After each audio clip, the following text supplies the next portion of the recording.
Yo, what's poppin'? It's your boy Nast B, and I just jumped off the porch with Dirty Glove Bastard.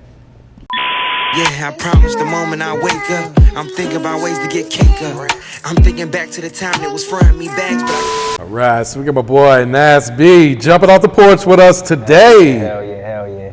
Welcome, man. How you feeling, bro? I'm feeling good. I'm feeling blessed, bro. It's an honor to be here.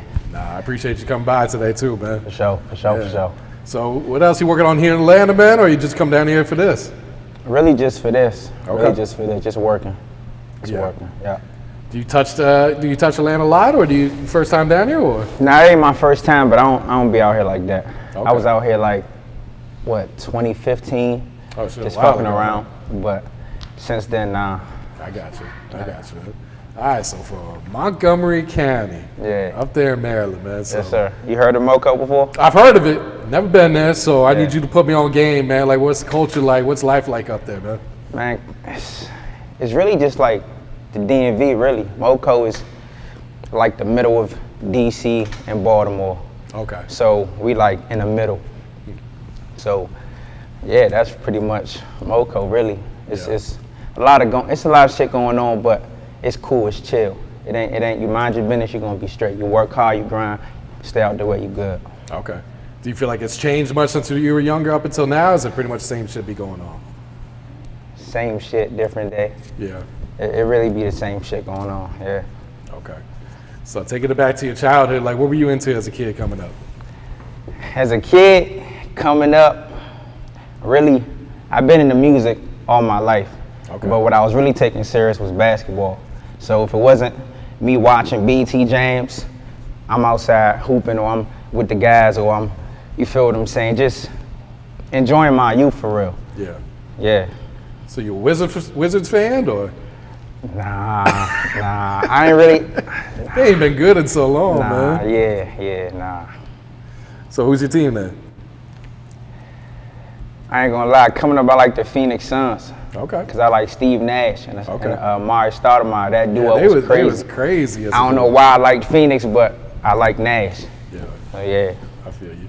So did you play basketball like in high school, or? Yeah, I played basketball since I was like 9, 10 years old. I started AAU, then I played middle school. Oh, really? Then I played high school, then I played college. Okay. Yeah. Where'd you go to college at? I went to ACC, it's a JUCO in Columbia, Maryland. Okay. Yeah. So did you finish college, or? I did my 2 years, and then after my 2 years, I knew like, I ain't about to go to a 4 year. This is not really what I wanted to do. I've been really not wanting to do it, but if it wasn't for hooping, I probably would have just started doing my own thing, grinding straight out of high school. But I'm like, okay, I'm doing the hooping thing. I really had a love for it, passion for it. So let me just go to college, see what it's about. But the whole time I'm like, I want to rap. Like, I know music is what I want to do. I'm just not putting a step forward because I'm thinking about what everyone thinking. I'm thinking about what my folks gonna think, all type of shit. So I'm just like, let me just do the school thing real quick. But really, it was not what I wanted to do. Yeah. It's not where I wanted to be. Yeah, shit. At least you tried it though. You know what I'm saying? So yeah, I got my associate's degree. That's the 2 year joint for my mom for real. So it was like, all right, like I did something. I did something you wanted me to do. Now I'm about to go ahead and figure out my life and do what I want to do. Real shit. What'd you get your degree in? General studies, whatever the fuck they gave me. You was just balling, huh? You was just souping. Whatever the fuck they gave me. Yeah. Nah, I feel that, man. So what would you say has been one of the biggest obstacles you had to overcome in your life so far then? Shit, biggest obstacles? I would say just losing people close to me, like, and just knowing that, damn, you still gotta move on with life. You still gotta wake up and do whatever you gotta do. You still gotta live your life, but it's people that you was real close with, gone, that should be here with you.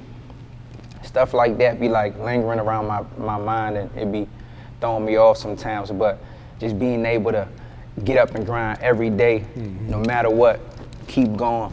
It's like the obstacle of life, really. It's always gonna be something. It's never gonna be a smooth sailing. That's life. So I feel like it's obstacles every day. No, you just gotta work through them how bad do you want it? Like, don't let nothing slow you down. Yeah, and kind of just use them as like a motivation. Be like, I know if they was here, they'd be wanting me to go hard. Exactly, with this shit, exactly. For sure. Yeah. So when would you say you jumped off the porch? How old were you? Jumped off the porch, I would say like 10, 11.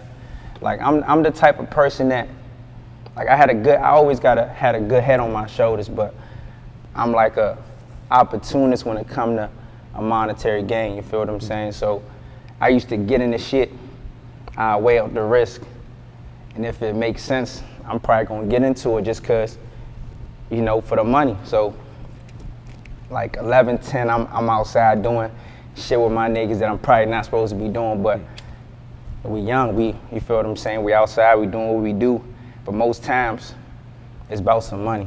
Yeah. So always been like a hustler, always been like a risk taker.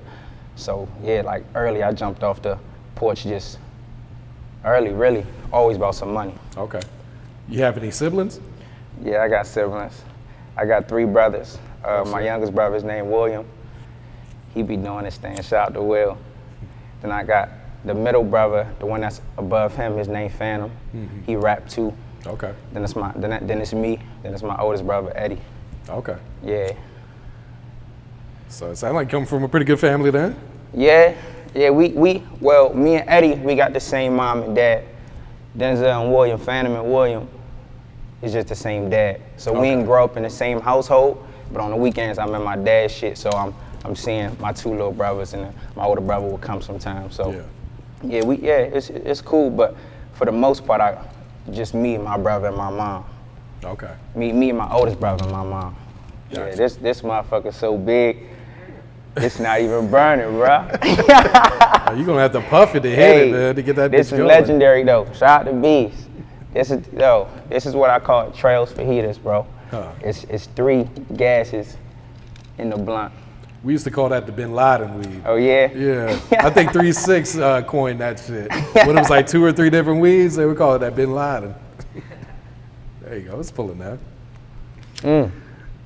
So did he live in Moco too, or where was he located at? So Moco, Silver Spring. Okay. Yeah, okay. Silver Spring. Yeah, so like me, I started off in Silver Spring, and then I moved to Gaithersburg, Germantown, like a bunch of different times, Silver Spring, and then when I got to Arnie, that was 6th grade, and that's where I like really grew up for real. 6th grade, I was there till college for real. Gotcha. So that's why I became a man, met all my guys, and we've been rocking with each other ever since. Like me and my niggas rocking 12, 13 years now, like real tight-knit, real loyalty. So I definitely value that. Yeah, that's some real day ones. That's rare these days, man. Yeah, it is, but it's like, if you're not a fuck nigga and you stand on loyalty, it shouldn't be hard. No, that's true. So you mentioned, being, into music for a while. Yeah. What at first inspired you to get into making music? I think just like I've always been attracted to it, and then me and my guys used to just freestyle for fun. We've been into just freestyling, get in the car, we hotbox and put on a beat, let's freestyle. And I was like somebody who I could kill the beat from the beginning to the end. It was natural. Like I never really sat down and practiced until I really started taking it serious. So I think it's like a natural gift. And then just being attracted to the lifestyle, what I seen, I wasn't really watching cartoons too much. I'm watching 106 and Park with me and T. I'm watching MTV Jams. I'm watching just anything music, I'm glued to the screen. So I think it started there, just liking what I seen, liking the music, being a fan, and just I like that shit. Yeah. Who were some of your favorite rappers you was listening to growing up then? Growing up, I like Nelly, the young version of me, the real young, Nelly, Ludacris, Outkast, and then when I started getting a little older, it was Wayne. And it was finished. Man. And Wayne was my favorite rapper for I don't know how long, and then as I grow into my teenage adult years, I've been fucking with G Herbo. Okay. Yeah. He gave you a cosign, right? Yeah, something like that. It's an interesting story. It's I met him at a show, I was in like 10th grade. We went to a show. I'm in the crowd. At this point, I'm like, this is my favorite rapper, so I'm rapping the lyrics. He asked his brother, he like, yo, I'm about to give a signed pair of these G Fazos to like whoever in here, like, you know, really rapping these lyrics. His brother said, this nigga right here, he didn't want to go hard. He didn't want to have no airy lyric. So he give me the shoe, and then after the show, like I seen him go into his Sprinter van, and he recognized me because he just gave me the shoe. Yeah. And we chopped it up real quick. He was cool as shit.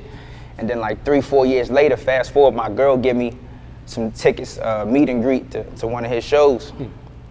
And the moment I see him, I'm getting ready to try to get him to remember when I was a little ass kid. He gave me the shoes whole time. As soon as he see me, like, yo, what's up, bro? I remember you, blah, blah, blah. I'm like, God damn, that's crazy. Yeah, you that's see crazy hella that he people, remembers like, that. all the time, tours, all type of shit. As soon as he see me, he said, damn, my nigga was good.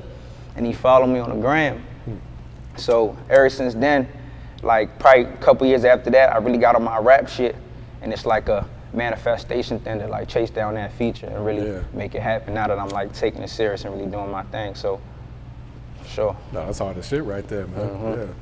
So how long have you been taking this serious? Was it after college? Were you already taking it serious in college, or? I was like thinking about it my freshman year in college. So this was like 2015, end of 2015, going 2016. So serious 5 years. Like 6 years is coming up, but like 5 years strong that I've been like consistently dropping, but things didn't really pick up until like 2 years ago. That's when like, okay, niggas is tapping in like, damn, he really rapping, he really going crazy. The county's fucking with me, niggas in the city fucking with me, niggas in Baltimore fucking with me. I'm sure niggas in VA fucking with me. Yeah. So I just started seeing the traction building up. So I'm like, damn, let me really, you know, put my foot on the gas, and then I got a great team that is there for a nigga that can make a lot of shit happen. I just gotta be present. I gotta get up, I gotta do what I gotta do, but the team definitely helps a lot. Absolutely, man. Yeah. What do you feel like was that turning point to where you started to notice all that support, people was really fucking with you? I had this song called 452 Bars, where I was just top to bottom just rapping. Like I came in, the beat is thumping, and that started picking up traction in Moco. And then after that, I was just dropping consistently videos out the ass, videos, just flooding, just working. And then the most recent joint that really took me was the No Savage and Q the Fool feature, Angles. That like, it was crazy because that was the first time they came out on a song together. Yeah. And it's like, damn, Nast B put these niggas together, made a hit. It was crazy. It went up. It's almost at 700,000 on YouTube. Yeah, no, that shit did some crazy numbers, man. Yeah, that shit is a classic. It's a DMV classic. If a nigga say that's not a DMV classic, he hating on me. Yeah. For sure. So what was the creative process like for that song? Did you come up with it first and then add Savage and Q, or were you in the studio with Savage, or? So my man Jake sent me the beat. DJ Say said he's a DJ in the city. I was doing some business with him outside of music, but I know he be around Savage and Q for real. So I hit him one day, I'm like, yo, like, plug me in, tell him I'm ready to invest in the feature. So then he hit Savage. Savage was with it. I came through with the bread. We recorded in Jordan's apartment, his engineer, and it was a hit. It was crazy because Savage was like high as shit that night. But when I was done with my verse, when I tell you this nigga hopped up from a slump and killed his verse, it was like, damn, bro, you was just asleep. Hopped up, killed the verse, and I knew, damn, I got some. So I put that joint on my project. It was called Survival of the Realest. And then Say somehow got Q the Fool to hear the song. And when he heard the song, he said, damn, I need parts of this. So he hopped on the last verse, and then so it was a remix now. Yeah. So when I did the remix, I put that on my deluxe to that project. Then I shot the video, and it went up from there. I think it probably went up right away, huh? Yeah, and I also got in the studio with Q too, so it was like, and I had a song with Q the Fool before that. Okay. So it was like, we kind of already had a rapport. He was like, damn, like, I want part of Angles too, so. It was that. It was cool, for sure. Yeah, it sounded like it was a good investment to get Savage on that shit, man. Because, you know, a lot of artists be scared to invest in themselves. Yeah, Free Savage. It was definitely a good investment. That's what you got to do, though. Like, if you don't pay to play, you're not going to get anywhere. If you're not trying to put nothing up, how is somebody else going to take you serious? Like, ain't nobody that's in the industry just get there from not doing nothing. I'm sure everybody invest and put some money down. So it's like, you got to know what's going on. You can't be scared. You got to bet on yourself. Yeah. Can't be scared. Wise words right there, for sure, man. For sure. And you got your own studio, right? Double M Studios? Yes, sir. Okay. Yes, sir. Right in the heart of Arnie, man. Old hood. Home base. That shit started as an idea, and to see it just come to fruition, real life is like a testament to, if you want to do something, just put in the work, align the right people together, and make this shit happen. So it's definitely a blessing. It's like you're a boss. We got employees and we got clients, and it's what's feeding the business. It's what's feeding me even being here. So it's like you let the business pour the money in, you reinvest it, and just keep going. Yeah. And this is open to the public, of course, right? For sure. Great business. Yeah. Great business. Best studio in the DMV. Simple. Do you find it hard to find a balance between, you know, being an artist yourself, running the studio, or? So, kinda, but like I said, when you align the right people, everyone got their role. So it's not my role to be in there all day, every day, just post it up. We got somebody who take care of the bookings. We got the engineer standing on business. We got somebody who oversee everything. So it's more so like I'm present, but I don't gotta be there all the time. So I can be an artist. I'm in there every day recording my own music. Yeah. You feel what I'm saying? I just try to take the early sessions, that way I'm not in the way of money coming in. Yeah, you're not blocking your own money. I be in there during like 11 a.m. with my daughter working. No, that's smart, man. Yeah. Talk to us about the brand, RDI. So RDI, that's a real deal individual. That started, when did I make that shit? Like 2017, B's, 18. And I said it in a rap. I'm just rapping, I was a real deal individual. I said, oh, wait a minute, I like that. So I ran with it, RDI. To see, you feel what I'm saying? See what's going on. I really took it serious. A real deal individual is somebody who is comfortable in their own skin, unique, you feel what I'm saying? Ready to bet on themselves, like just self-efficient, but understands like I'm willing to help my brother, willing to help my sister, just a real individual, real person all across the board, standing on business, standing on principle, and just take pride in being real, being a real person, being they realest self, looking in the mirror like, I'm comfortable with who I am. I don't give a fuck, I'm gonna do me. Yeah. That's like who I am in my life. So I'm like, okay, my brand just reflect who I am. Yeah. So, real deal individual. Yeah, it's something other people can relate to easily. Awesome, man. That's for sure. Yeah. Cause don't nobody want to say they fuck nigga. Everybody gonna want to say no one they wants to real. say they fake, you know what I'm saying? Even if they not, they gonna say they real. Exactly. So yeah, it's definitely relatable to everybody. Explain what's going on with this merch you got up here, man. So, like the shirt I got on right here, this is for the project I just dropped. That's If You Still Here, thank you. I'll talk about that, but this is a design. It says, if you still here, thank you. This is me and my daughter. Just want to say thank you on the tape. They got If You Still Here, thank you on the tape. This one got the acronym, If You Still Here, thank you.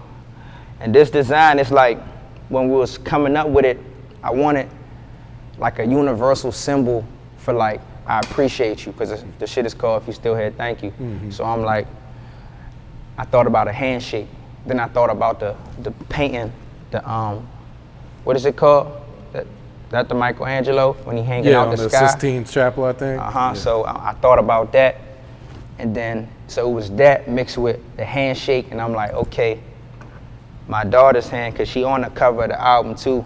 So it's like her hand and my hand coming together, and it's like a universal, like, you feel what I'm saying, handshake, but full circle life moment, you feel what I'm saying? And then that one right there, if you can see it, it's the same thing, but it's just a different design. So yeah. I'm big on business, I'm big on flipping, investing, and reinvesting. So my merch is about to drop. It's just another avenue, and I'm about to take it serious this time. I've done merch a few times, but I never really took my time. I got 4 different designs, you feel me? Yeah. I always had one maybe, and it was bogus in real life. But now, like, I'm really taking it serious. Like, I heard this, somebody say an up-and-coming artist is gonna make $2,000 off merch way quicker than they're gonna make $2,000 off streaming. Because you can make $2,000 off merch with 80 to 100 people, but $2,000 off streams, like a million streams or some shit. You might need, exactly, 500 to 1 million streams. So it's like, what keeps this shit going is the money. So I be trying to focus on the business and just really stand on the business and really do it. No, that's real shit, man. So let's talk about the album, man. First off, just explain that title, why you chose that title for the project. So, if you still here, thank you. It's kind of like my gratitude, my appreciation for the people who I know are still rocking with me the same way they was rocking with me when I started. You feel what I'm saying? It's not easy to have a cult following and they just rock with you no matter what. And I have something similar to that, and I acknowledge it. You feel what I'm saying? I'm not like blind to it.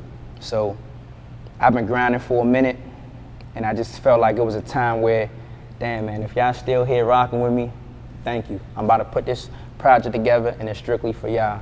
It's strictly for the people who been here and is still here, and I know will be here later. You feel what I'm saying? It's for y'all. Yeah. And they took to it like saying it's my best work yet, so it's a good feeling knowing that I put it together for my people, for my fans, for the newcomers, and everyone loved it. So if you're still here, thank you. Definitely a classic. Yeah. For sure. And explain the artwork with you and your daughter on there. This one? So it was at a photo shoot. Really at a photo shoot. We thought about, my man Dev, he the A&R on the team.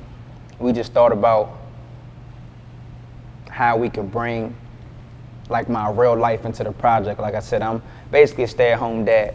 I'm with my daughter every day. She be with us. So it was like the album, her being on the cover is like my real life. So this picture is just a picture at the photo shoot for the cover. For the cover of the album. And I'm just holding it. We taking our shots, and then the graphic designer shot with Malik put it together, but it's really just a picture from the photo shoot. I got you, man. Yeah. And explain the creative process that went into making this album.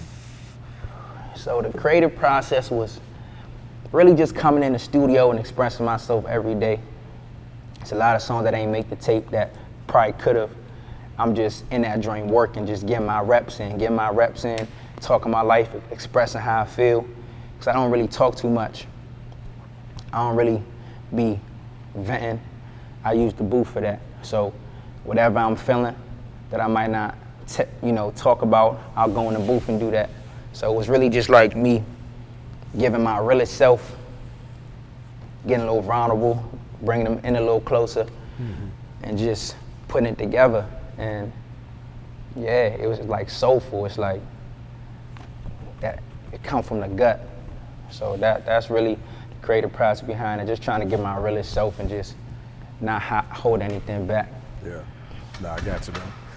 Let's talk about some of these singles and videos you put out, man. Let's start with the Sticks and Mags. Sticks and Mags. Checking the tags for every move. We checking the tags for Derek. She try to hop in the jag. Shout out to Lil Zelly, man. That came about just one night. I'm with Lil Zelly. He an artist from Moco too. He doing his thing. He going crazy. We was together vibing on some outside of music shit, and he like, let's go to the studio. Like I said, I got a studio, so we went through. He had a producer from UK make the sample on that Gunna joint. Okay, yeah. And we just vibed out, and that joint is a hit for real. They fucking with that. Yeah. And what about Blame 95? Blame 95, that's dedicated to my cameraman. His name is Jiggy, but we call him 95 Productions. So we was driving by a location one day, and he like, bro, let's shoot there. But I wanted to be a turned up joint. So I go in the booth and make some turn, and then we shoot the video, and Blame 95 came about. That's my dog. I feel like the reason why I'm able to keep prospering and keep going without a big label budget is because of my team. Like, he's somebody who I'm locked in with. We gonna work. So it's like, that's just my dog. I just had to say that. I'm sure he appreciated that shit sure. too. Like, yo, Shout out man, to you naming a 95. song after me? Shout out to 95. That's hard right He's there. really one of the biggest videographers in the DMV right now. Like, not just saying that because that's my man. Like, I remember vividly starting, it was just me and him, and niggas used to tell me like, bro, his quality, all right, you might wanna go elsewhere and step it up. And I used to say, bro, we gonna make it happen. We gonna work, just, you know. And now he invested, we invested, and he's one of the top guys, like, for real.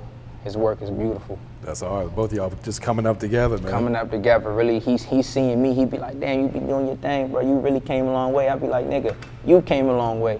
So the fact that we both came a long way, it's a good feeling. Yeah. Yeah. And what about this With Me challenge you got going on right now? Slide with me. Ride with me. Did you come up with this dance? It's crazy because I did. Okay. Like, I'm in the house one day, I'm like, man, I'm vibing. I'm really vibing to that song. So I'm like, man, I know some other folks would vibe to this too. So I know this one person who be doing it. I reached out to him and we just started the challenge together for real. And people have been doing it from there. And that's the #1 song on the project too. Oh, really? Yeah. Okay. It's streaming #1 right now. It's like the top of the album. That's one of them songs that's going like, they're gonna play that shit forever. It's a vibe. You got a video out for that one yet? I'm working on it. Okay. I'm working on it. I'm gonna do something big for it just because I say it's the #1 stream song. So absolutely, I'm gonna do something big for it. I'm gonna take my time with it. Yeah. So deluxe on the way, or are you just on to the next project at this point? Next project. Okay. I ain't gonna do no deluxe. I don't wanna get too stuck on one subject. I'm gonna shoot a few videos off the project. I'm on to the next thing, like that feature that I was speaking about. Okay. I got you. Sure. Doing this all independently, right? Trying our best to. Yeah. Trying our best to, because it's like, let's say I blow tomorrow, but I didn't own my music. How we gonna eat? You might get, a certain amount of money up front, but if your music is really doing what it's capable of doing, and you're not really receiving what it's worth, you forever gonna feel like you're not really, it be countless stories. I hear it all the time. Wish I didn't sign, wish I didn't sign, wish I didn't sign. So you just gotta learn from certain situations, and I always bring it back to my team. I have an A&R, I have a solid manager, I have a cameraman, I have somebody for graphics, I have somebody for PR relations, I have somebody for website designs. It's like, I have security. I feel like everything I would need that a label would have. But if I'm bringing in the income and I can make sure everyone is working and we all doing it together, we got our own label. Yeah. And we do, Morality Music. Okay. It's official, it's been in motion, it's been stamped. So we just building and building. We about to open up another studio. So we just working. It's like, if you work, you gonna be straight, regardless. Like, I'm not saying people who don't take the independent route aren't ready to work, but at the same time, it's like, I feel like you can do anything for real. You just gotta put in the work. Yeah, no, absolutely, man. So what's the music scene like in Montgomery County right now? Music scene is cool. I'm trying to get out of the Moco scene. I'm not too, I don't really care about being the biggest artist in Moco. It's cool with everyone doing their thing, but I'm past that mentally. I'm trying to be top artists in the country. So, but everyone in the county doing their thing, I'ma always rep the county. I'ma always stand on Moco. Like my last project after Survive with the Realest was Mayor B, when I was basically moving as if I'm the mayor of the county, standing, I'm the leader, and I'm putting a light on us. Like, I'm the first artist from the county that went and got features from City Niggas and PG and brought us together. I was the only artist from Moco in that bunch, so it was like I'm putting on for us at the end of the day. So I'm always say shout out to Moco, niggas doing their thing, but I'm just trying to move past it. Yeah, no, there's always bigger things on the other Always side. bigger things, for sure. Yeah. So what's some short-term and what's some long-term goals you got set for yourself right now? Short-term goals, just staying consistent, trying to just be like the best version of myself. Because I feel like if I can be the best version of myself, I can wake up on time, I can get to the studio, I can make sure my merch doing this thing, I can make sure the business is straight. If I'm sluggish and I'm bullshitting, none of the work is gonna get done. So short term, just being the best version of myself. Long term goals, building an empire, building some shit where niggas look back like, damn, them niggas went crazy. Like them niggas went big on big. So just looking back, having something that I could pass down, multiple businesses, the music doing this thing, and just having something that, you know, is worth, someone can look at and be like, damn, I want to implement that. I want to do something like that. Really just motivate the youth, motivate anybody watching. Really build something like huge, like an empire. I feel that. Sure. And what has being a father taught you about life here? Man, being a father is so crazy because it's never a moment where you're not shocked, because I was shocked when she was first born. Now I'm shocked when she's crawling. Now I'm shocked when she's climbing. I'm gonna be shocked when she's talking. I'm gonna be shocked when she's accomplishing things. So it's a feeling of like, it's just a blessing really to have that love and have someone that you know is dependent on you and make you want to move correct and make you want to make smart decisions and make you want to build something that they can be proud of. So every day I wake up, I just be on point. I don't be moving around how I used to. It's kind of just being a father, stay-at-home dad at least, it's gonna sit you down. Oh, yeah. But in that time when you sitting down and you in the crib and you know, not doing what you used to do, you got more time to think and plan and not be in the way of shit. So all in all, it's a blessing. It ain't easy though. It ain't easy. Yeah, It's especially with a newborn the first few months. Ain't no got sleep, kids? man. Yeah, I got one. Yeah, she 2 right now. See? So I went through everything you going through right now. You see? Them first few months is the roughest. Woo. It gets easier, let me tell you. I'm looking for them easier days, man. I'm looking forward to that. But that's my girl, man. Shout out to Omi. That's my little homie. Nah, congrats on that, man. Thank you, bro. Yeah. All right, Nast, you got any shout outs you like to give before we wrap it up here, Man, bro? shout out to whole old hood, man. Shout out to Moco. Shout out my family. Shout out to Omi. Shout out to T Kizzle. Shout out to Dad. Shout out to Bees. Shout out to Kel. Shout out to Toad. Shout out to the whole old hood, man. So we coming for sure. For sure. Shout out Morality Music, RDI. The merch about to go crazy, as y'all can see. So it's a lot of shit coming. For sure. Yeah, I promise the moment I wake up, I'm thinking about ways to get cake up. I'm thinking back to the time that was fronting me bags, but I couldn't even make none.